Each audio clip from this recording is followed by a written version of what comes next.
વિશ્વ આદિવાસી દિવસ નિમિત્તે આદિવાસી સમાજ દ્વારા દયાદ્રાથી ભરૂચ રેલવે સ્ટેશન બાઇક રેલીનું આયોજન કરવામાં આવ્યું। સમગ્ર ભારતમાં 9મી ઓગસ્ટે વિશ્વ આદિવાસી દિવસની ઉજવણી કરવામાં આવે છે, જેમાં ભરૂચ જિલ્લાના દયાદ્રા ગામના નવયુવાન વિકી વસાવા દ્વારા ભવ્ય રેલીનું આયોજન કરવામાં આવ્યું હતું। તેમના પોતાના ગામ દયાદ્રાથી ભગવાન બિરસા મુંડાની શોભાયાત્રા કાઢવામાં આવી હતી, જે ભરૂચ સ્ટેશન ખાતે આવેલ ડૉક્ટર બાબા સાહેબ આંબેડકરની પ્રતિમાએ આવીને પૂર્ણ કરવામાં આવી। આ રેલીને આદિવાસી યુવાનો દ્વારા પ્રખંડ આવકાર મળ્યો હતો। ભરૂચ શહેરના મુસ્લિમ સમાજ દ્વારા રેલીનું સ્વાગત કરવામાં આવ્યું અને આદિવાસી સમાજની સાથે હર હંમેશ ભાઈશાળાની ભાવનાથી રહેવાનો કોલ આપ્યો હતો અને ઠેર ઠેર સ્વાગત કરવામાં આવ્યું। વિશ્વના આદિવાસી લોકોનો આંતરરાષ્ટ્રીય દિવસ દર વર્ષે 9 ઓગસ્ટના રોજ વિશ્વની આદિવાસી વસ્તીના અધિકારોની જાગૃતિ અને રક્ષણ કરવા માટે મનાવવામાં આવે છે।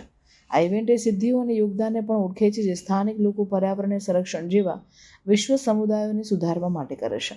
આ વિશ્વ આદિવાસી દિવસ, જેને સત્તાવાર રીતે સંયુક્ત રાષ્ટ્ર દ્વારા સ્થાપિત વિશ્વના આદિવાસી લોકોના આંતરરાષ્ટ્રીય દિવસ તરીકે ઓળખવામાં આવે છે, ભારત આદિવાસી સમુદાયોના પરિવર્તનશીલ સશક્તિકરણનું ઉદાહરણ આપે છે।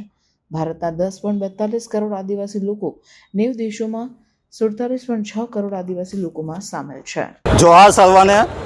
આજની સંયુક્ત રાષ્ટ્રીય સંઘે જ્યારે 1994માં વિશ્વ આદિવાસી દિવસની ઘોષણા કરવામાં આવી હતી, એ અમને આદિવાસી સમાજને અમને ગૌરવ છે, જેથી સમગ્ર આદિવાસી સમાજ ભરૂચ તાલુકાના ગામના લોકો અને ભરૂચ શહેરના લોકો એકબીજાને એકતા બને અને જાગૃતતા આવે, એ માટે આજે અમે લોકો ગામના લોકો અને શહેરના લોકો દયારાથી સવન ચોકડી શેરપુરાથી લઈ સિવિલ હોસ્પિટલ બાબા સાહેબ આંબેડકરને ફૂલ અર્પણ કરીને આ રેલીનું સંપૂર્ણ પૂર્ણ કરવાના છે।